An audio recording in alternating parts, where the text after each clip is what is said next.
Welcome to Guyana News Updates. Today, we turn our attention to the deeply distressing case of 11-year-old Adriana Young, who tragically died after disappearing on Wednesday during a family visit to the Doubleday Hotel in Tucson. For nearly a day, Adriana's loved ones conducted a desperate search, convinced she remained within the hotel premises.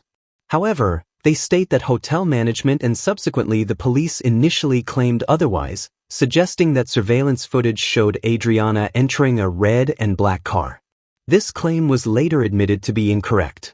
The horrifying discovery came when Adriana's body was found in the hotel's pool, a pool that her family states had been searched multiple times prior to this discovery. This revelation has understandably sparked immense outrage and grief across the nation, leading to protests and fervent calls for justice.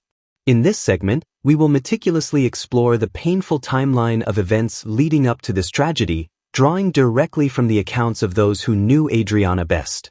We will hear from her mother Amzia, her aunt Ama, and her grandmother, as they recount the initial hours of frantic searching and their alleged interactions with hotel staff and the police. We will also examine the family's allegations of misinformation regarding the supposed surveillance footage and their frustration with the perceived delays and handling of the initial investigation. Furthermore, we will address the community's powerful response, including the vigilant protests that have taken place and the serious concerns raised by the family regarding the conduct of the police force and the integrity of the investigation. The family has expressed a profound lack of confidence in the local authorities and has made a direct plea for independent and potentially international investigators to ensure a transparent and just outcome in this heartbreaking case. Join us as we delve into the unfolding details of this deeply upsetting incident, seeking to amplify the voices of Adriana's family and to understand the urgent calls for accountability. Okay. Adriana was loving. Adriana was a very loving child.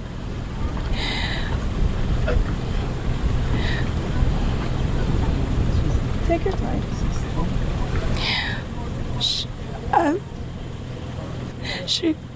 When she was born was unfortunate, and she was really loved by my mother and my sisters and everybody there. And we came to Puerto Rico and live, everybody loved her here the same way. She's never disrespectful or unmannerly. You can send her anywhere and she'll be like, "Mommy, this body asked me to do this or that body." When she go to school, she's never a slow person. She's very smart. I said, "Baby, you're going to make it where you want to be." She said, "Mommy, I want to be a teacher." "Oh, Mommy, you're not going to live in this country and go outside, and I'm carrying you and Daddy with me and make your life happy, Mommy. I'm my sister, I'm my brother." I said, "Baby, what school you want to get because you write your exam?" She said, "Mommy, I want to get QC because I want my phone where you promised me you could buy." And she said, "Mommy, if I get QC and I get Z-Burger, I'm still by to say, yes, my daughter. I'm buying it for you." Oh, God, my child. When you see she's at home, and I had to walk and she finally reach home, she's like a mother to her brother and sister. She's take care of them. So then when they're frustrated, she's gonna say, "Mom, you know when I come home from school, I got them looking for Sid and Gabriella. And then when they come home, they're gonna cry to Uncle Bon, tell Uncle Bon and beat them up, and Uncle Bon will say, 'Don't latch them children, don't latch them children.'" I said, "Don't worry with them, man. When I come home, I can deal with them." But oh God. She was living. Imagine the absolute unimaginable. Your child disappears. And then the very people who are supposed to help, they seem, well, indifferent. It's a truly harrowing scenario, and that's the story we're exploring today, the disappearance and tragic death of 11-year-old Adriana Young. This happened at the Doubleday Hotel in Tucson. Yeah. And for this deep dive, we're relying heavily on the first-hand accounts of Adriana's family, her mother, Amzia, her aunt, Ama, and her grandmother. They shared their story, their experience with Svetlana Marshall on Sources. It's an incredibly powerful testimony. Absolutely. And our aim here really is to understand what they went through. You know, who was Adriana? What were those desperate hours of searching like? In those interactions with the hotel, with the police, and of course, their fight for justice now. Exactly. It's about centering their experience. So let's start with Adriana herself. How did her family describe her? Her mother, Amzia. Amzia painted a picture of a really loving, smart girl, responsible. She had dreams, you know, wanted to be a teacher. That's lovely. And there was more, wasn't there, about her role within the family? Yes. Amju described her as almost like a little mother to her younger siblings. Very caring, very protective. It speaks volumes about her character at just 11. A deep sense of responsibility. And like a lot of kids that age, she had her eye on something specific. Ah, yes. The phone. She just finished her grade 6 exams, and she was really hoping a phone would be her reward. A classic kid motivation. Did she say what grade she was hoping for? Apparently, she told her mom she didn't even care about the grades. She just really wanted that phone. It's quite endearing, isn't it? Makes her feel very real. It does. And the grandmother has some fond memories too, right? Food memories. Oh, yeah. The grandmother talked about her as a baby, of course, but also her favorites. Fried rice, chow, puri, roti, anything with a good curry. Just those little everyday details. Those details make the loss feel even sharper somehow. So this day, April 27th, started as a family trip. That's right. They'd initially planned to go to a fun park, but it was too expensive. So the double-day hotel pool was plan B. A new place for them. They got there around 1:00 p.m., just looking for a normal, fun afternoon. Exactly. Just a regular family trying to have a nice day out, which makes what happened next just unthinkable. So they arrive, the kids change, get their wristbands for the pool. Adriana gets in. Yeah. The grandmother said Adriana went into the pool right by the steps, started playing around. Pretty normal stuff. Okay. And then the critical moment. The grandmother turned away? Just briefly. She said she went to get something to eat. A momentary thing, like any parent or grandparent might do. An everyday moment that changes everything. Instantly. Because when it was time to eat, her siblings went to call Adriana. And she wasn't there. Gone. And that's when the panic set in. Immediate, frantic searching by the grandmother, the other family members right there. The siblings knew straight away something was wrong. It seems so. They knew her, knew she wouldn't just wander off. That immediate alarm tells you a lot about their family bond. So the grandmother's first instinct, get help from the hotel. Right. She went straight to the receptionist, the bar staff too, asking them, pleading with them really, to check the security cameras, see where Adriana went. And their response? Not helpful. Basically, we're not sure if the cameras are working. Oh, come on. Seriously, that's the first thing you check. You'd think so. That uncertainty right at the start, it raises huge questions about their procedures, their readiness for anything like this. And the family just couldn't believe Adriana would have wandered off. They kept stressing she was quiet, introverted. Exactly. It didn't fit her personality at all, which must have made the situation even more terrifying and confusing for them. Then Adriana's aunt, Emma, she had a particularly upsetting interaction. Yeah, this is awful. Emma said some of the hotel staff actually laughed at them. Laughed while they were in this state of sheer panic and distress. That's beyond belief. What does that say about the place? It indicates a staggering lack of empathy, maybe training, maybe just basic human decency. It's deeply, deeply troubling. And things got worse. Someone tried to stop Emma from recording. Yes, the owner's son apparently stepped in and told her she couldn't record on her phone while she was trying to document what was happening, their lack of action. Preventing them from gathering potential evidence or just documenting the lack of help. It seems that way, and then the police arrive. Plainclothes officers initially. Okay, finally some official help.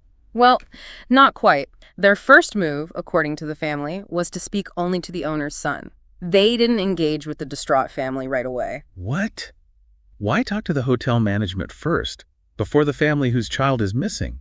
That seems backwards. It definitely raises questions about their priorities or standard procedures in that specific moment. Then the police came back with something truly bewildering. Yeah, they told the family that Adriana had left the hotel. They claimed they had video footage proving it. Okay. Did they show the family this video? No, that's the thing. They refused to show the family this supposed evidence. Wait, they say, we have proof she left, but won't show it to the desperate parents and relatives. How does that make any sense? It doesn't, does it? Transparency is so critical then. It just fuels suspicion and anguish. Why wouldn't you show them? So even when a higher-ranking officer, Commander Mandel, arrived, did things improve? Marginally, perhaps. He allowed a few family members to search, but it was limited. And he, too, apparently insisted this unseen video showed she'd left. Still sticking to that story, even without showing proof. Yeah. And the family's request to shut down the hotel. Denied. They begged for the hotel operations to pause for a proper, thorough search of the entire premises, but no. They kept the hotel running, while an 11-year-old girl was missing on the property. Unbelievably, yes. The family described how patrons were still using the pool, going about their day while they were frantically searching. I cannot even begin to imagine that feeling. Searching for your child while people are splashing and relaxing meters away. The isolation. It's a horrific image. It really underscores how alone they must have felt in that nightmare. Was there anyone in authority who seemed to grasp the situation? Eventually, much later, an Officer Harris arrived. And he seems to have been the first official to acknowledge that, yeah, the information about the video footage was wrong. So the proof she left didn't actually exist or wasn't what they claimed. It seems that way. Officer Harris finally allowed a proper search to proceed, acknowledging the earlier misinformation. Okay, so a search is finally officially happening. Yeah. But it wasn't straightforward. No, even then, the police apparently limited the number of family members in the search party, and weirdly, there were armed officers present. Armed officers. For a search for a missing child within a hotel? That seems intense. It adds a strange, tense layer to it all, doesn't it? Meanwhile, the family themselves, they never stopped searching. They checked the pool area multiple times. The grandmother's account of that search, just pleading for Adriana. Absolutely gut-wrenching. You can feel her desperation, her hope against hope. And then, the discovery. Around 9:30 p.m. Yes. After hours of searching, Adriana's body was found. In the pool. The place they'd checked repeatedly. Exactly. After she was found, the family was asked to provide recently worn clothes. Oh, for identification or sent dogs, maybe? Those a bit late for that.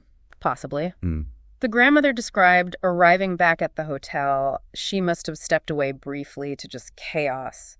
And then the utterly devastating moment her own son jumped into the pool. He found her. He found Adriana. Oh, God. And Emma, the aunt, she saw Adriana afterwards. Yes, and her description is just heartbreaking. She talked about seeing bruises on Adriana's body after she was pulled from the water. Bruises. That adds another layer of horror and questions. It absolutely does. It fuels the family's belief that this wasn't just a simple drowning. In the midst of this absolute tragedy, what was the community reaction? Incredible solidarity. The family spoke about a huge outpouring of support, people from all different backgrounds, races, political affiliations, just coming together for them. That's often the best of humanity, isn't it?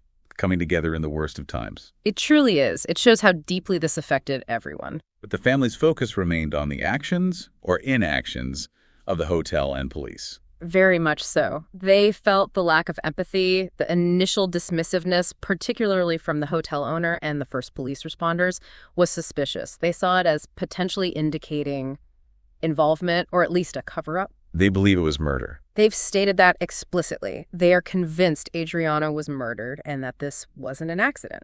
And their view of the police investigation. Deeply dissatisfied, they were particularly concerned that hotel staff were apparently released very quickly, possibly without proper questioning. Which would obviously be a major concern if you suspected foul play connected to the hotel itself. Precisely. And they also alleged something else disturbing about the police narrative. What was that?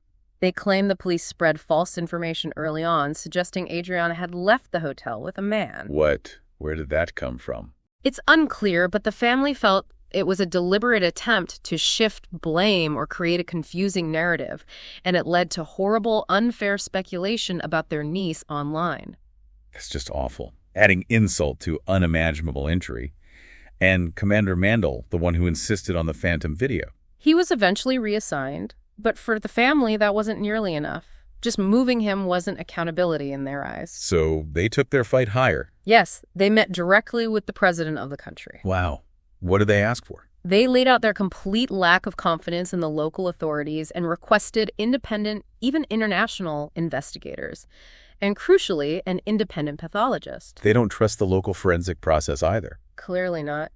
They also raised concerns about a fire that subsequently occurred at the hotel, worrying that potential evidence might have been destroyed. A fire after all this, that definitely sounds convenient from a certain perspective. It adds another layer of suspicion, certainly.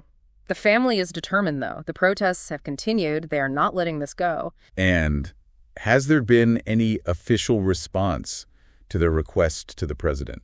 Any updates? Yes, actually. We've had confirmation from a representative of the president's office. They said the request for an independent pathologist is being reviewed. Okay, that's something. And significantly, Commander Mandel has now been placed on administrative leave. Plus, reports indicate 3 police officers and the hotel owner are currently in custody. In custody. Okay, that's a major development. It suggests the pressure, the family's advocacy, is having a real impact. It certainly seems that way, but, it's likely just the beginning of a very long road towards anything resembling justice for Adriana. So, wrapping up this deep dive, based on the family's powerful accounts. Yeah. We've heard about a desperate search, one that was seemingly obstructed by confusing information, by delays. Yeah, and a response from both the hotel and initially the police that the family perceived as completely inadequate, even callous. Followed by the absolute tragedy of finding Adriana and now this relentless fight for answers, for accountability. The emotion in their testimony, you can't ignore it. And the way the community rallied, it really highlights the sense of injustice that so many people feel about this case. It definitely makes you step back and think, doesn't it? Yeah. What systemic problems might a case like this expose? About how missing persons cases are handled. Or the accountability of local authorities when things go so tragically wrong. And maybe the critical need for independent oversight in investigations like these to ensure trust and ultimately the truth. It's a really sobering reminder of the human cost when systems fail and the absolute importance of seeking justice however long it takes. This story is far from over. Absolutely. We, and likely many others, will be watching closely for further developments.